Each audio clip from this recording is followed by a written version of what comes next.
आपको मशहूर एक्टर सैफ अली खान पर हुए जानलेवा हमले की कहानी बताएंगे, जिसकी गुत्थी लगातार उलझती जा रही है। देखिए, हमारे देश में फिल्म स्टार होना आसान नहीं है और आज सुबह से ही सैफ अली खान लगातार ट्रेंड कर रहे हैं।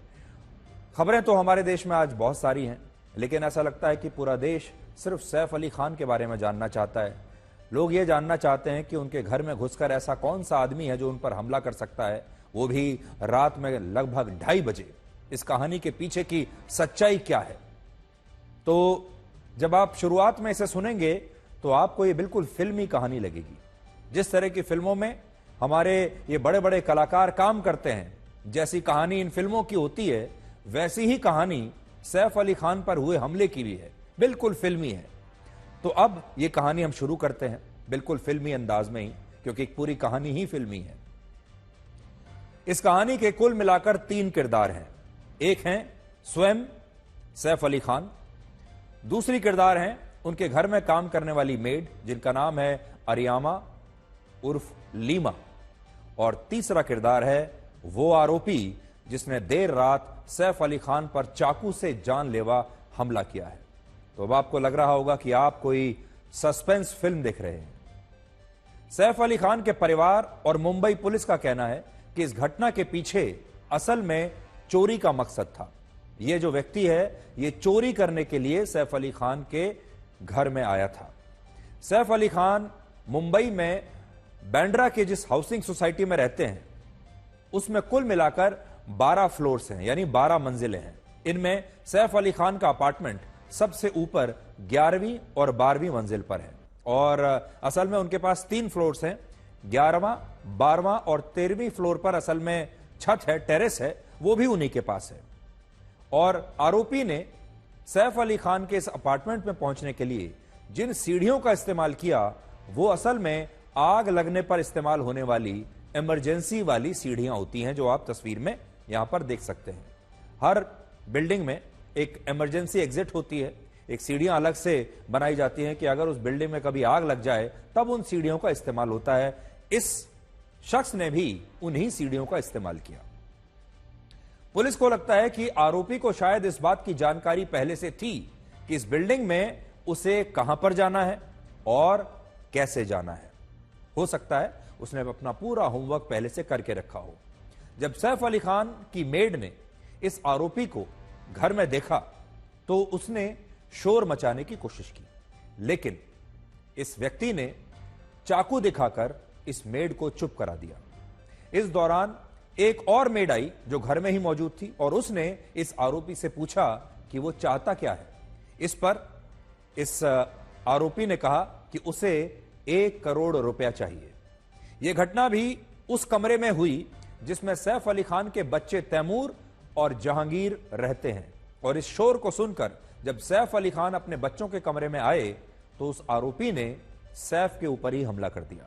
और इस हमले में सैफ अली खान को शरीर पर 6 जगह चोटें आई हैं, जिनमें 2 चोट काफी गंभीर बताई जा रही हैं। पुलिस का कहना है कि इस हमले के बाद आरोपी वहां से फरार हो गया। सैफ उस आरोपी को पकड़ नहीं पाए, और देर रात 2:30 बजे हुई इस घटना के बाद सैफ अली खान और उनकी मेड को मुंबई के लीलावती अस्पताल में भर्ती कराया गया, क्योंकि इस व्यक्ति ने मेड पर भी चाकू से हमला किया। इस पूरी घटना को देखकर ऐसा लगता है कि यह एक ओपन एंड शट केस है, और इसमें कोई सवाल ऐसा नहीं है जिसका पुलिस के पास जवाब ना हो। लेकिन हकीकत में यह केस अब भी काफी उलझा हुआ है। यह केस सिंपल केस नहीं है, और इस घटना को लेकर हमें कुछ ऐसी जानकारियां मिली हैं जो आज भी कई सवाल पैदा करती हैं। इनमें पहली और बड़ी जानकारी यह है कि जब पुलिस ने घटना से 2 घंटे पहले का सीसीटीवी फुटेज देखा उस बिल्डिंग का, तो उसमें यह आरोपी कहीं नजर नहीं आ रहा। इससे यह आशंका पैदा होती है कि यह आरोपी हो सकता है हमला करने से कई घंटे पहले ही इस हाउसिंग सोसाइटी में या सैफ अली खान के घर में आ चुका था और शायद कहीं छुपकर बैठा था। दूसरी बात, जिस हाउसिंग सोसाइटी में यह घटना हुई उसमें गेट से लेकर सीढ़ियों तक कई जगह पर सीसीटीवी कैमरे लगे हैं, और इन कैमरों की लगातार मॉनिटरिंग भी होती है। लेकिन इसके बावजूद आरोपी न सिर्फ इस सोसाइटी में घुसने में कामयाब रहा, बल्कि वो इस बिल्डिंग में सबसे आखिरी मंजिल तक पहुंच गया जहां सैफ अली खान अपने परिवार के साथ रहते हैं। यानी अगर इस बिल्डिंग में इतने सारे सीसीटीवी कैमरे लगे हैं तो उन कैमरों में कहीं ना कहीं उसकी फीड आ रही होगी, लेकिन किसी को भी यह पता नहीं चला कि एक बाहर का व्यक्ति इस बिल्डिंग में घुस चुका है और वो सैफ के घर तक पहुंच गया है। इसका मतलब कोई भी उन कैमरों को मॉनिटर कर ही नहीं रहा था। तीसरा, सूत्रों के मुताबिक पुलिस को अब तक ऐसे कोई पुख्ता सबूत नहीं मिले हैं जिनसे यह साबित होता हो कि आरोपी जबरदस्ती या कोई ताला तोड़कर सैफ अली खान के घर में घुसा था।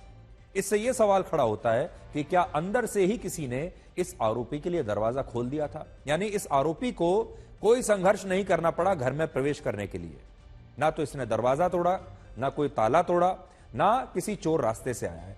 और एक बड़ा सवाल यह हो सकता है कि जब अगर कहीं कोई संघर्ष है ही नहीं तो हो सकता है ये किसी और रास्ते से या फिर खिड़की से भी अंदर आया हो। अभी इसके बारे में सही जानकारी किसी के पास नहीं है, लेकिन इतना पक्का है कि वहां किसी भी प्रकार के संघर्ष के कोई संकेत नहीं मिल रहे। अब मुंबई पुलिस ने इस घटना में घायल हुई सैफ अली खान की मेड को शिकायतकर्ता बनाया है और उसका बयान भी दर्ज कर लिया है। पुलिस यह जानना चाहती है कि यह आरोपी घर के अंदर कैसे घुसा और क्या सैफ के अपने ही स्टाफ में कोई ऐसा व्यक्ति है जो इस आरोपी को जानता हो या पीछे से इस आरोपी की मदद कर रहा हो। उसी ने हो सकता है ये सारी जानकारियां इस आरोपी को बताई हो कि इस बिल्डिंग में कैसे आना है। हमें यह भी पता चला कि सैफ अली खान के अपार्टमेंट के बाहर जो सीसीटीवी कैमरे लगे हैं उनमें यह आरोपी उनके घर में जाते हुए नहीं दिखाई दे रहा है। चौथा सवाल यह है कि क्या एक आरोपी इतनी बड़ी घटना को अंजाम दे सकता है? क्या यह काम एक ही व्यक्ति का हो सकता है या एक से ज्यादा व्यक्ति हैं?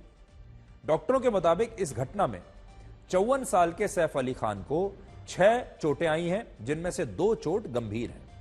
इनमें भी एक चोट ऐसी है जिसमें सैफ की रीढ़ की हड्डी में चाकू का एक टुकड़ा फंस गया था। और यह हमला जिस आरोपी ने किया उसका भी एक सीसीटीवी वीडियो हमें मिल गया है जो रात 2:33 का है। तो यह ध्यान से आप देखिएगा, यह जो व्यक्ति है यह रात को 2:33 पर नीचे उतर रहा है सीढ़ियों से। यह वो फुटेज आप देखिए, यह एक फुटेज मिला है और अब यही कहा जा रहा है कि यह जो व्यक्ति इसमें आपको दिखाई दे रहा है यही हमलावर है। अब इस हमलावर को अगर आप देखेंगे तो इसकी उम्र ज्यादा नहीं लग रही है, पतला दुबला लड़का है और इसने पीछे एक बैग अपने टांगा हुआ है। देखिए इसकी पीठ पर आपको एक बैग भी नजर आएगा। अब यह बैग पहले से ही लेकर आया था या यह बाद में इसने यह बैग लिया है? इस बैग के अंदर क्या था? क्या इस बैग के अंदर हथियार हैं? इस बैग के अंदर पैसे हैं? क्या है यह अभी पता नहीं चल पाया है। अब आप खुद इस व्यक्ति को देखिए और सोचिए, क्या यह लड़का अकेले सैफ अली खान और उनकी मेड को बुरी तरह से घायल करके वहां से इतनी आसानी से फरार हो सकता है, या इस अपराधी के साथ कोई और भी मिला हुआ था, या फिर इसने वाकई में अकेले ही सैफ अली खान पर हमला किया और बाद में बड़ी आसानी से वहां से फरार हो गया। इसमें यह भी एक चीज पता चलती है कि सैफ अली खान या बाकी के जो हमारे एक्टर्स हैं वो फिल्मों में आपको बहुत 6 पैक एब्स वाले और शक्तिशाली दिखाई देते हैं। वो फिल्मों में तो अकेले एक हमारे बॉलीवुड का हीरो कई लोगों को निपटा सकता है, कई गुंडों की पिटाई कर सकता है, लेकिन ये फिल्म की शूटिंग नहीं है, ये असल जिंदगी है। और इस असल जिंदगी में ये जो लड़का भी आपने देखा, इसने सैफ पर एक नहीं कई वार किए और सैफ इसे रोक नहीं पाए और ये भाग गया। जिस वक्त यह घटना हुई उससे पहले सैफ अली खान की पत्नी करीना कपूर खान घर पर नहीं थी। उन्होंने खुद इंस्टाग्राम पर ही एक स्टोरी शेयर करके यह बताया था कि वो अपनी बहन करिश्मा कपूर और एक और अभिनेत्री सोनम कपूर के साथ एक पार्टी में हैं। पुलिस का कहना है कि इस समय उसका ज्यादा ध्यान इस अपराधी को गिरफ्तार करने पर है। ये थ्योरीज तो बहुत सारी चल रही हैं कि ये अपराधी कौन था, अंदर उस रात को क्या हुआ होगा, क्या इसके पीछे कोई और एंगल भी हो सकता है। हम जानते हैं दिन भर हमारे देश में लोग अलग अलग तरह की बातें करते रहे। बहुत सारे लोग इसमें एक कॉन्स्पिरेसी थ्योरी देख रहे हैं, षड्यंत्र देख रहे हैं, जैसा कि वो अक्सर फिल्मों में देखते हैं। वो लगता है बहुत सारे लोगों को कि कहानी इतनी सिंपल नहीं हो सकती, इसके पीछे जरूर कोई ऐसी बात है जो अभी देश के सामने नहीं आ रही है। और जैसा हमने आपको शुरू में कहा कि हमारे देश में सेलिब्रिटी होना आसान नहीं है। हमारे देश में फिल्म एक्टर, और वो भी हिंदी फिल्मों का एक्टर होना तो बिल्कुल आसान नहीं है, क्योंकि उसके अपने फायदे भी हैं और उसके अपने नुकसान भी हैं। और जो लोग हैं वो हमेशा जब इस तरह की घटना होती है तो उसके पीछे कोई मसालेदार कहानी को ढूंढते हैं। एक एक्यूज एक्टर के घर पे गया था, ऐसा इन्वेस्टिगेशन में पता चला है। एक्यूज फायर एस्केप का यूज करके इनके घर पे गया था, ये भी पता चला है। अभी तक के इन्वेस्टिगेशन में ये एक चोरी का अटेम्प्ट था, ऐसा हमारे इन्वेस्टिगेशन में निष्पन्न हुआ है। एक्यूज को जल्दी अरेस्ट करने की कोशिश हमारी चल रही है। उनका ऑपरेशन, मिस्टर सैफ अली खान का ऑपरेशन अच्छे से हो गया है। उनका न्यूरो सर्जरी और प्लास्टिक सर्जरी दोनों कंप्लीट हुआ है और उनको ऑपरेशन थिएटर से हमने आईसीयू में शिफ्ट किया है for 1 day observation. After that will decide tomorrow. Right now it is looking absolutely fine. He is on recovery path. The recovery should be 100% as per our initial understanding. हाँ, तो दो एकदम गहरी चोटें हैं, 2 इंटरमीडिएट है और 2 एब्रेशन जैसा है, जैसा खरोच से कैसे आ जाता है तो चाकू का नोक से ऐसा खरोच से आ गया है। इतना बड़ा 2.5 इंच का चाकू का पीस अंदर स्पाइन से हमने निकाला है। मेन गेट यहाँ से है। किसी भी शख्स को यहाँ पर एंटर करना है इस घर में जिसके 7 माले के पेंट हाउस पर सैफ अली खान रहते हैं, तो यह बिल्डिंग में अंदर घुसने के बाद सिक्योरिटी गार्ड जो है उसके पास अपना नाम देना पड़ता है, अपॉइंटमेंट होता है, तभी आपको सैफ अली खान या करीना कपूर के घर पर जाने के और मिलने की इजाज़त दी जाती है। रात को इस चीज़ को एक्सपेक्ट करना कि कोई और आदमी घुसा होगा और सिक्योरिटी वालों को पता नहीं चला, ये भी एक आप कह सकते हैं बड़ा सवाल पुलिस की इन्वेस्टिगेशन में एक शख्स सामने है। 7वें माले पर आप जब पहुंचेंगे तो उनके घर के अंदर वो शख्स कैसे घुसा, क्योंकि कहीं ना कहीं आप ये भी कह सकते हैं कि अगर कोई शख्स आपके घर तक आ भी जाता है, वो अगर अनजान व्यक्ति है, तो जब तक आप कह सकते हैं कि सेफ्टी डोर भी होता है मेन डोर के साथ, वो शख्स कौन है उसकी आइडेंटिटी कंफर्म नहीं होती, आप उसको घर के अंदर कैसे लें। तो हमारे देश के जो लोग हैं जो अपने मेहनत की कमाई से टिकट लेकर सिनेमा हॉल में बड़े बड़े फिल्म स्टार्स को देखने के लिए जाते हैं, सैफ अली खान जैसे एक्टर्स को, बड़े बड़े हीरोज को, नायकों को देखने के लिए जाते हैं, उनमें उनकी लार्जर देन लाइफ छवि देखते हैं जिसमें ये बड़े बड़े फिल्म स्टार्स अकेले ही न जाने कितने गुंडों को, अपराधियों को उन पर ये भारी पड़ जाते हैं। आज वो लोग बड़े हैरान हो रहे हैं कि क्या इतने बड़े बड़े एक्टर्स के घर में भी चोरी हो सकती है। इस तरह की चोरी अगर देश के किसी आम व्यक्ति के घर में ऐसा हो तो हमें विश्वास तुरंत हो जाता है, और ऐसा होता रहता है। देश की जो आम जनता है उनके घर में कभी ऐसी चोरी हो जाए, चोर घुस आए, तो लोग मान भी सकते हैं। लेकिन आज लोग बड़े हैरान हो रहे हैं कि इन लोगों के घर में भी ऐसे ही चोरी हो गई। और क्या कोई सैफ अली खान जैसे इतने बड़े एक्टर के घर में भी कोई अपराधी या चोर इतनी आसानी से घुस सकता है? यह बात लोगों के गले के नीचे उतर नहीं रही है। 5 बड़ी बातें इस घटना से जुड़ी कौन सी हैं जो बहुत हैरान करने वाली बातें हैं। तो जब हमने सारी जानकारियों को इकट्ठा किया, उसको फिल्टर किया, उसको ध्यान से समझा, तो कुछ बातें बड़ी हैरान करने वाली हैं। पहली बात तो यह है कि सैफ अली खान इतने बड़े फिल्म स्टार हैं, लेकिन इसके बावजूद उनके घर के अंदर एक भी सीसीटीवी कैमरा नहीं लगा था। तो यह एक बड़ी बात है।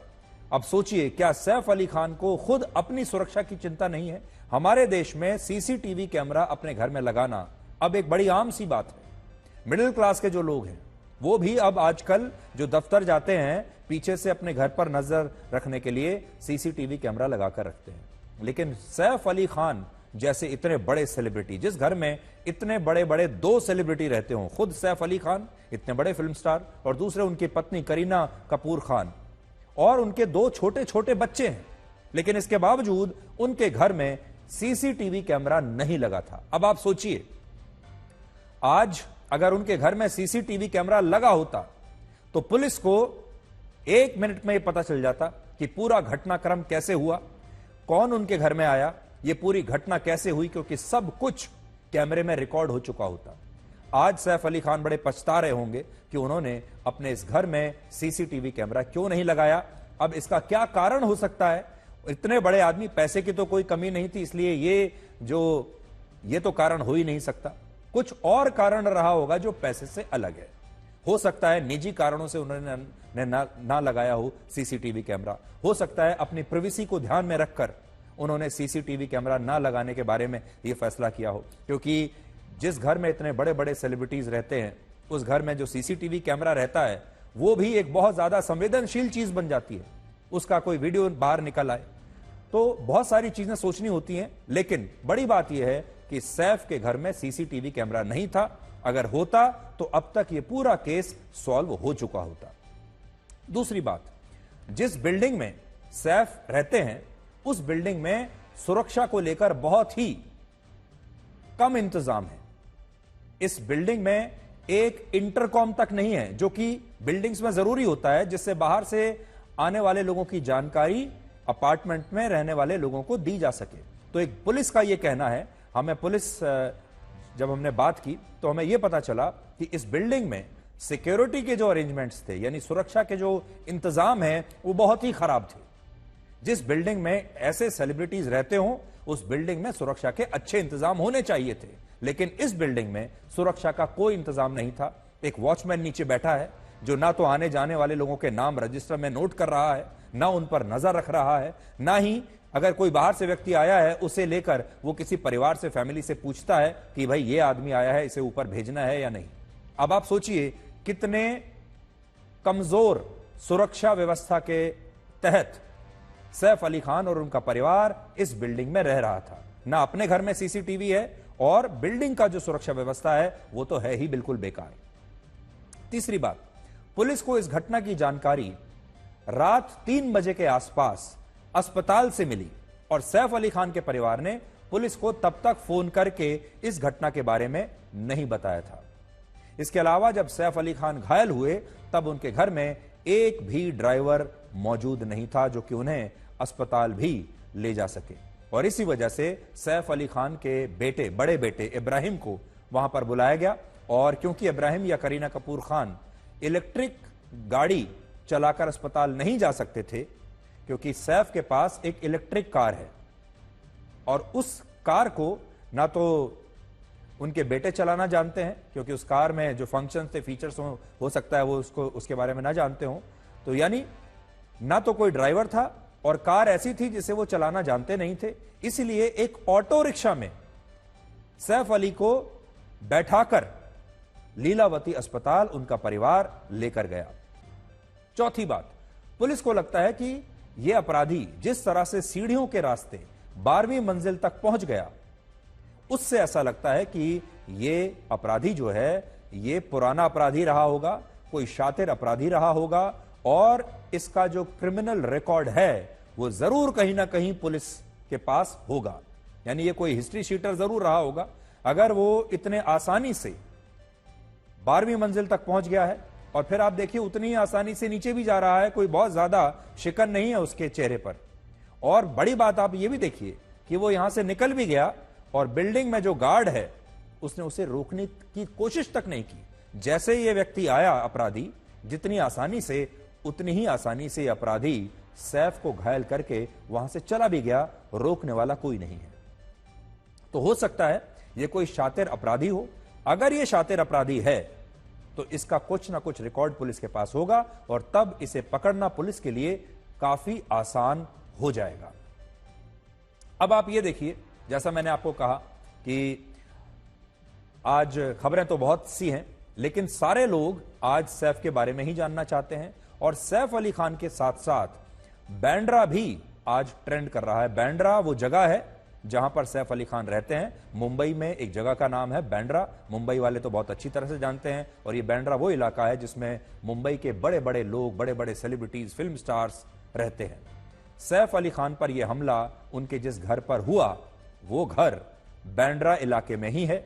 इससे पहले इसी बैंड्रा में 12 अक्टूबर 2024 को पूर्व विधायक और सलमान खान के बड़े करीबी दोस्त बाबा सिद्दीकी की हत्या हुई थी। बाबा सिद्दीकी की हत्या से पहले इसी बांद्रा में सलमान खान के घर के बाहर लॉरेंस बिश्नोई के गैंग ने गोलियां चलवाई थी। वो भी सलमान खान भी इसी इलाके में रहते हैं। ऐसा कैसे हो सकता है कि हमारे देश में ऐसी कोई घटना हो और उस पर नेता ना कूद पड़े उसमें और राजनीति ना हो?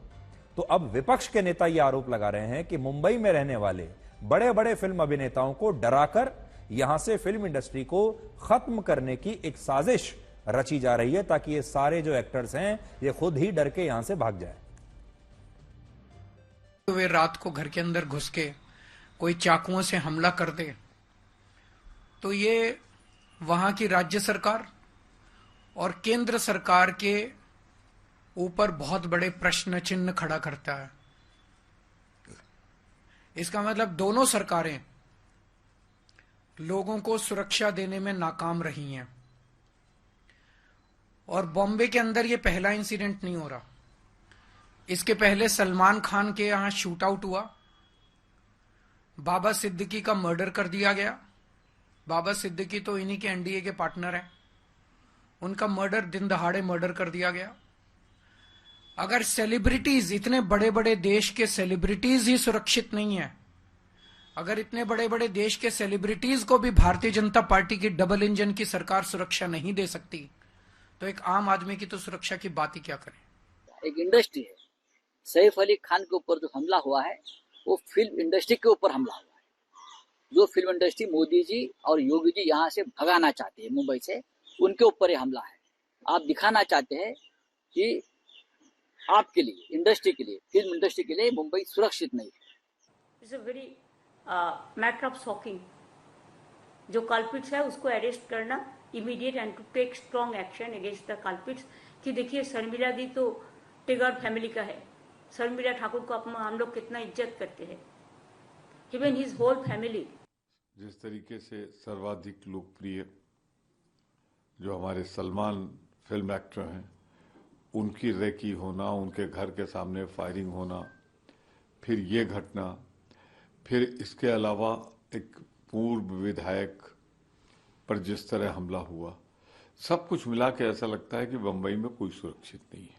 असं वाटतं की देशातल्या मेगा सिटीमध्ये सर्वात सुरक्षित मुंबई आहे।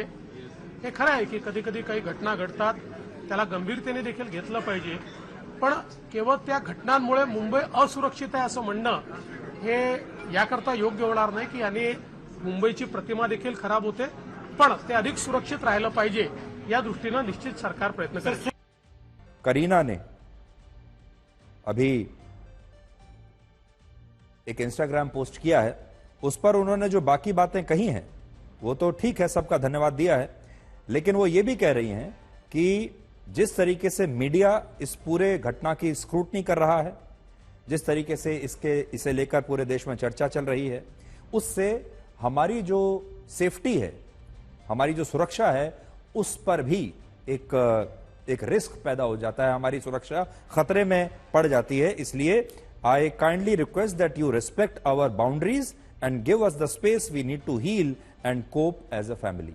ये करीना कपूर की बात बिल्कुल ठीक है कि परिवार को इस समय अपना एक स्पेस चाहिए होता है, लेकिन हमारा देश क्या करे? हमारे देश में जब इस पूरे घटना पर सारे नेताओं ने ही राजनीति करनी शुरू कर दी है, मुख्यमंत्री मैदान में कूद आए हैं, कूद कर आ गए हैं, तो अब आप सोच सकते हैं कि और आगे क्या इसके बारे में कहा जाए। और आपको याद होगा अभी थोड़े दिन पहले ही करीना कपूर और सैफ अली खान अपने पूरे परिवार के साथ प्रधानमंत्री मोदी से दिल्ली में भी मिलने के लिए आए थे। तब उनका एक वीडियो भी जारी किया गया था, अगर आपको याद हो। वो तस्वीरें भी आज हम थोड़ी देर में आपके साथ शेयर करेंगे। ये वो तस्वीरें हैं जो मेरे ख्याल से जो लेटेस्ट उनका जो सबसे नया वीडियो है सैफ का, वो यही है जब कपूर खानदान दिल्ली में आया था।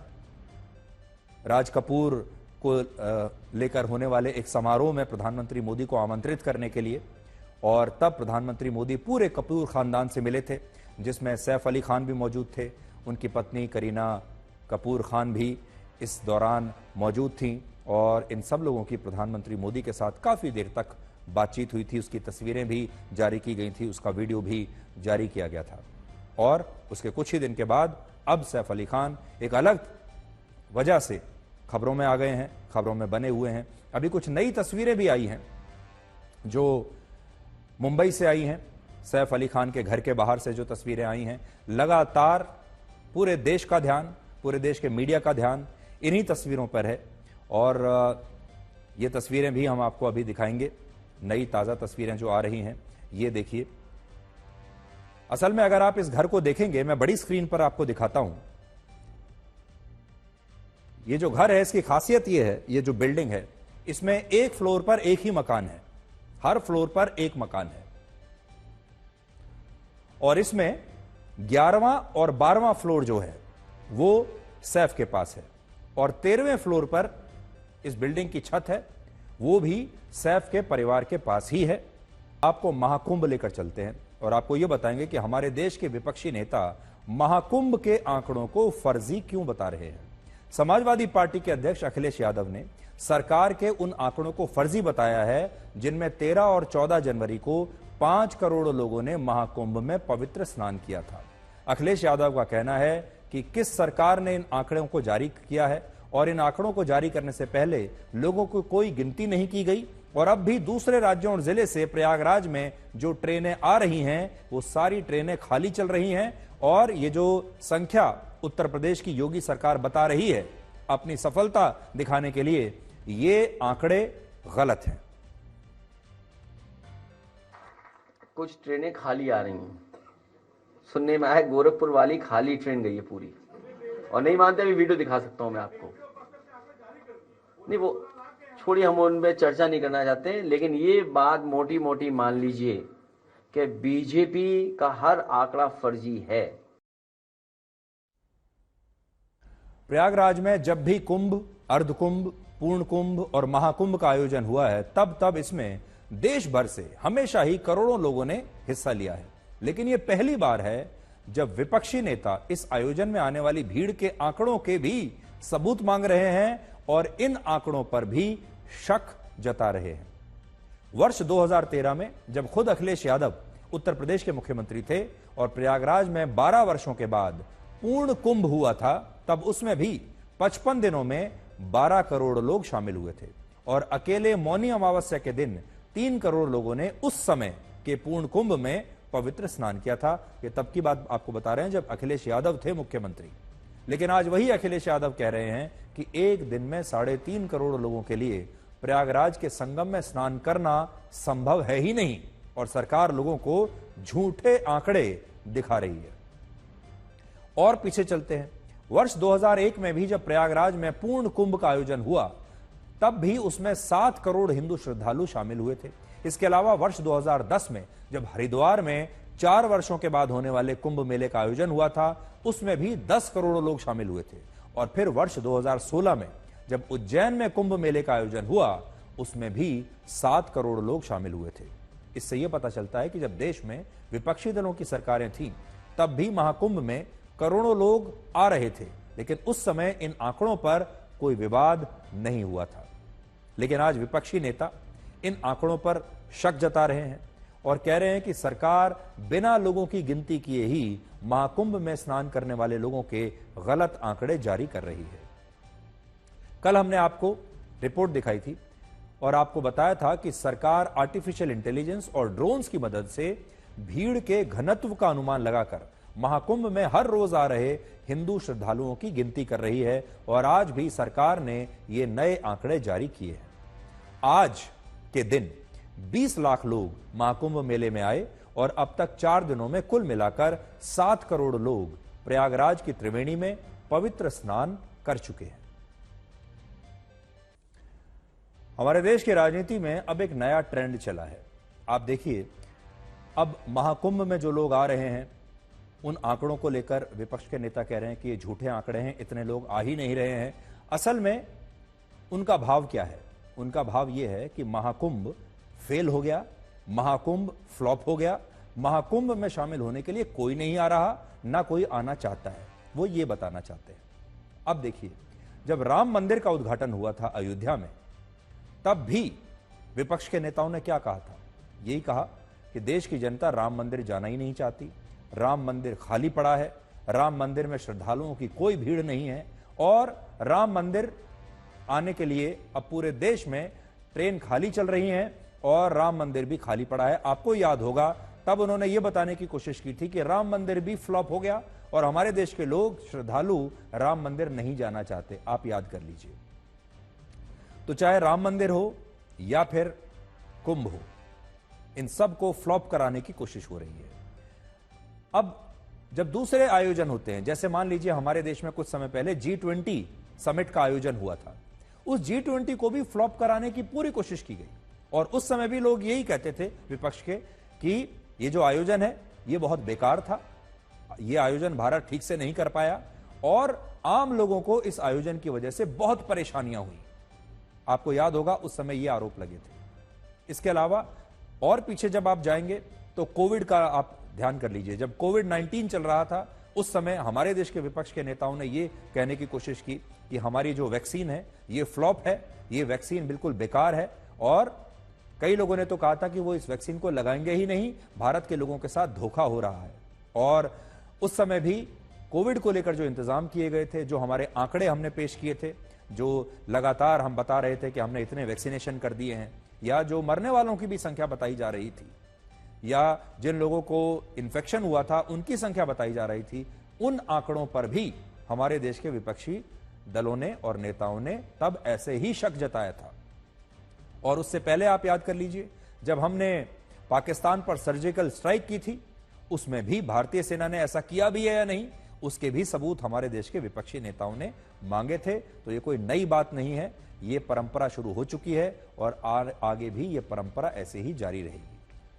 और एक और बात है, लोग तो पहले भी आते थे महाकुंभ में और कुंभ में, अब महाकुंभ में आ भी रहे हैं, लेकिन एक बहुत बड़ा अंतर जो पहले से अब में आया है वो ये है कि महाकुंभ में और कुंभ के दौरान भी इतना जबरदस्त इंतजाम, इतनी सुविधाएं, इतने करोड़ों लोगों के लिए इंतजाम, खाने का, पीने का, आने जाने का, रहने का, ऐसा इंतजाम इससे पहले कभी हुआ भी नहीं था।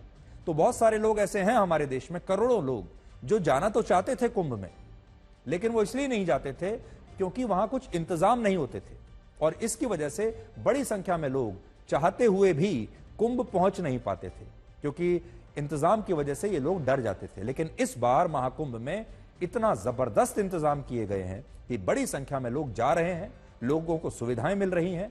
यह भी एक बड़ा कारण है कि पहले से इस बार भीड़ काफी ज्यादा बढ़ गई है। अब हम आपको महाकुंभ में आए एक ऐसे बाबा की कहानी दिखाएंगे जिसे लेकर अलग अलग दावे किए जा रहे हैं। और वो कहानी बताने से पहले मैं आपको ये बताना चाहता हूं कि इस बार का महाकुंभ जो है वो सोशल मीडिया पर और इंटरनेट पर लगातार ट्रेंड कर रहा है। इस महाकुंभ में अलग अलग तरह के बाबा आ रहे हैं, साधु आ रहे हैं और उनकी कहानियां लोग बड़े चाव से सोशल मीडिया पर देख रहे हैं। और ये बाबा और साधु भी कई तो ऐसे हैं जो रातों रात वायरल हो गए हैं और रातों रात पूरे देश के लोगों ने इनके बारे में जान लिया है। इन्हीं में से एक बाबा हैं जिनके बारे में बड़ी चर्चा हो रही है। उनका नाम है अभय सिंह और लोग इन्हें IITN बाबा कहकर पुकार रहे हैं क्योंकि जो अभय सिंह हैं, जो ये बाबा हैं, साधु हैं, इन्होंने IIT बॉम्बे से एरोस्पेस इंजीनियरिंग की पढ़ाई की है। तो सोचिए कोई व्यक्ति जो IIT से एरोस्पेस इंजीनियरिंग करके आया है वो साधु हो गया। देश के लोग बड़े हैरान हो रहे हैं इनकी कहानी सुनकर। बहुत सारे लोग ये दावा कर रहे हैं कि अभय सिंह एक लड़की से प्यार करते थे और जब उन्हें प्यार में धोखा मिला तो वो अपना सब कुछ त्याग कर मोक्ष की तलाश में साधु बन गए। ऐसा भी उनके बारे में कहा जा रहा है। उनकी पुरानी तस्वीरें जब वो IIT में पढ़ते थे वो अब कहीं से निकल कर बाहर आ रही हैं। अभय सिंह के बारे में सारी कहानियां सोशल मीडिया पर वायरल है, लेकिन आज हम आपको इन कहानियों की असली सच्चाई बताना चाहते हैं। यह बात सही है कि अभय सिंह ने वर्ष 2016 के आसपास IIT बॉम्बे से एरोस्पेस इंजीनियरिंग की पढ़ाई की थी। उन्होंने बिल्कुल सच बात कही है। हमारे पास उस समय की तस्वीरें भी हैं जो अभय सिंह ने IIT बॉम्बे में पढ़ते समय अपने दोस्तों के साथ खींची थी। एरोस्पेस इंजीनियर बनने के बाद उन्होंने तय किया कि वो एक ट्रैवल फोटोग्राफर बनने की पढ़ाई करेंगे, यानी वो एक फोटोग्राफर बनना चाहते थे, उसकी तैयारी करना चाहते थे। उनका मन इंजीनियरिंग में था ही नहीं और इसके लिए उन्होंने एक इंस्टीट्यूट में दाखिला लिया और वो उसके बाद फोटोग्राफी सीखने लगे। इसके बाद जब कोविड आया तब वो कनाडा चले गए और कनाडा में उन्होंने अपनी बहन के पास रहकर वहां नौकरी की और नौकरी में उनका सालाना जो पैकेज था वो था लगभग 36 लाख रुपए साल का। अभय सिंह खुद कहते हैं कि वो एक लड़की के साथ 4 वर्षों तक रिलेशनशिप में रहे, लेकिन यह बात गलत है कि उन्हें धोखा मिला और इस धोखे के कारण वो अध्यात्म की दुनिया में आ गए। ये बात गलत है। वो कहते हैं कि वो बचपन से ही अपने माता पिता को झगड़ते हुए देखते थे, जिसके कारण उन्होंने ये फैसला किया कि वो विवाह नहीं करेंगे। और जब उन्हें अपने जीवन का कोई उद्देश्य नहीं मिल रहा था, वो डिप्रेशन में जाने लगे, तो दर्शन शास्त्र की किताबें पढ़ने लगे और तब उन्होंने अध्यात्म की तरफ जाने का फैसला किया और फिर वो इस ज्ञान की खोज में निकल गए। ये कहानी अभय सिंह ने खुद हमें बताई और उनका कहना है कि वो अब भी अध्यात्म की मदद से जीवन के उद्देश्य को समझने का प्रयास कर रहे हैं। पहले तो मैं आपसे जानना चाहूंगा कि क्या आप साधु हैं, संत हैं, क्या आप दीक्षित हैं, आप हैं क्या? क्योंकि हमने सुना है कि आप IITian हैं और IITian के बाद मैं ये साधु की वेशभूषा देख रहा हूँ। सही साल बचा रहा है, इससे क्लियर हो जाएगा काफी कुछ। मेरे को कुछ भी नहीं होना है, बट ये दुनिया कुछ भी नहीं होने देती है। उसको लेवल पसंद है। लेवल पसंद है, लेवल लगाते ना लोगों में, लेवल से ही तुम जानते हो। आपने भी ऐसे लेवल लगाए कि IIT का लेवल, IIT का लेवल, साधु का लेवल, संत का लेवल, इसका लेवल, उसका लेवल। बट मेरा तो मेन मकसद है कुछ भी नहीं होना है। तो क्या होना है? वही कुछ भी नहीं होना है, जो शिव है। जो कुछ भी नहीं होके भी है, क्योंकि जो कुछ भी नहीं है वो कुछ भी हो सकता है। फिर मेरे पास फ्रीडम है, फिर मैं बंधा हुआ नहीं हूँ। वही तो मुक्त है, वही तो फ्री है। यदि तुम कुछ बन गए तो तुम उस ढांचे में पकड़े गए, फिर तुमको यदि बदलना पड़ेगा तो कैसे बदलोगे टाइम के आने पे? तो आप बिल्कुल यूं ही मुक्त जीवन, मुक्त पर्सनालिटी रहना चाहते हैं। मतलब मेन वही है कि तुम बस जानते जाओ, उस रास्ते पे चलते जाओ और जो भी तुमको सीखने को मिल रहा है सीखते जाओ, जैसे भी सीखने को मिल रहा है सीखते जाओ। और जब ये पूरा कर्म का चक्र जो पूरा हो जाएगा, फिर अपना मतलब तुम पास हो जाओगे क्लास में। ये जो ब्रह्मा की बनाई हुई पूरी क्लास है कि हाँ तुम इस खेल में जाओ खेलना, मतलब उस खेल को तुमने पूरा खेल के अब तुम मास्टर हो गए हो। अब तुमको उस खेलने में तुम कैसे भी खेल सकते हो, तब तुमको इंटरेस्ट ही नहीं लेगा खेलने में, वहाँ छोड़ो। तो फिर वो जैसे वो पुनर्जन्म का जो कॉन्सेप्ट होता है, फिर तुम नीचे नहीं आओगे फिजिकल बॉडी के अंदर, जिसको मोक्ष कहते हैं। जिसको मोक्ष कहते हैं। ये पहला कुंभ है जो इंटरनेट पर और सोशल मीडिया पर इतना वायरल हो रहा है कि दुनिया भर के लोग यहां देख रहे हैं और इस बार जो साधु हैं वो भी वायरल हो रहे हैं। अब आप ये देखिए कि अभय सिंह इस महाकुंभ में कैसे आए। इसकी कहानी जूना अखाड़े के एक योगी सन्यासी से जुड़ी है जिनका नाम है सोमेश्वर पुरी। उनका कहना है कि अभय सिंह से उनकी मुलाकात काशी में हुई, जिसके बाद वो उन्हें महाकुंभ के मेले में ले आए और यहां जैसे ही उन्होंने मीडिया को यह बताया कि वो IIT बॉम्बे से एरोस्पेस इंजीनियर बनने के बाद अब एक साधु बन गए हैं, तो उनकी कहानी वायरल हो गई और अब हर कोई पूरे देश में उनके बारे में जानना चाहता है। Went through the grind of acquiring the highest available, one of the highest available in the world, not only India में नहीं, विश्व में IIT का क्वालिटी है। वो IITO में भी सबसे top ranking one Bombay IIT, उसमें भी he was in the first 500 or 600 ranker, coming from a small area and 11वीं तक इसको ये भी पता नहीं IIT हाई बोल के, फिर IIT में घुस धन बोल के फर्स्ट अटेम्प्ट में। मैं समझ गया उसका, ये सब समझ में आ जाता है। ये जिंदगी भी बड़ी अजीब होती है। जरा सोचिए, अगर अभय सिंह IIT बॉम्बे से पढ़ाई करने के बाद आज किसी बड़ी कंपनी में एक नौकरी कर रहे होते तो शायद उनके बारे में कोई नहीं जानता। चाहे कितने भी सफल हो गए होते, अच्छे घर में रहते, अच्छी तनख्वाह पा रहे होते, अच्छा परिवार होता, तब भी शायद आप उनकी ये कहानी जानने में कोई दिलचस्पी नहीं दिखाते। लेकिन ये सब छोड़ने के बाद अब उनकी कहानी वायरल हो रही है और अगर वो कोई बहुत बड़ा इनोवेशन भी कर लेते, कोई बहुत बड़ी खोज भी कर लेते, तब भी इस देश के लोग उनके बारे में जानना नहीं चाहते। अब देखिए कि अभय सिंह का परिवार उनके बारे में क्या कहता है। अभय सिंह के पिता कर्ण सिंह पेशे से एक वकील हैं, वो हरियाणा में रहते हैं और उनका कहना है कि अभय सिंह जब डिप्रेशन में थे तब उन्होंने इलाज भी उनका करवाया और उस समय डॉक्टरों ने उन्हें यह बताया कि वो डिप्रेशन से निकलकर अध्यात्म की तरफ जा रहे हैं। लेकिन इसके बाद अभय सिंह ने अपने परिवार से सारे संपर्क तोड़ लिए, अपने पिता और परिवार के बाकी लोगों के फोन नंबर को ब्लॉक कर दिया और उनका परिवार आज भी उनके घर लौटने का इंतजार कर रहा है। मैं तो अब भी चाहता हूँ अब वो घर आकर के अपना संभाले और भाई अपना काम करे, परंतु अब उसके दिल पर ठेस लगेगी कि भाई पापा अब भी मतलब ये है कि मुझे उसी सांसारिक जीवन में फंसाना चाहता है, और वो हो सकता है ना फंसना चाहता हो, तो फिर वो ज़्यादा बढ़िया नहीं रहेगा ज़्यादा प्रेशर व्रेशर उस पर डालने का, क्योंकि प्रेशर तो से बड़ा कटता था। वो कोई बात बार बार करके प्रेस करोगे तो उससे वो बड़ा बेचैन होता था, तो मैं भी ज़्यादा बार उसको नहीं कहा करता। उसकी माँ की क्या मनोदशा है? माँ की तो मनोदशा देखो इतनी खुश तो क्या होगी वो, अगर भाई जिसका एक बेटा वो सन्यासी बन जाए। अभय सिंह को देखकर आपके दिमाग में एक बात जरूर आएगी, वो कितने खुश हैं, वो कितने प्रसन्न हैं, उनके चेहरे पर लगातार मुस्कुराहट रहती है। मैं जरा सा आपको फिर से दिखाता हूं, और वो कहते हैं कि वो बिल्कुल आजाद है। एक व्यक्ति को इससे ज्यादा जीवन में क्या चाहिए? सब खुश रहना चाहते हैं, वो खुशी अभय सिंह के पास है। मैंने आप देखिए वो लगातार मुस्कुराते रहते हैं, लगातार आपको प्रसन्न दिखाई दे रहे हैं, जबकि उनके पास कोई भौतिक वस्तु नहीं है।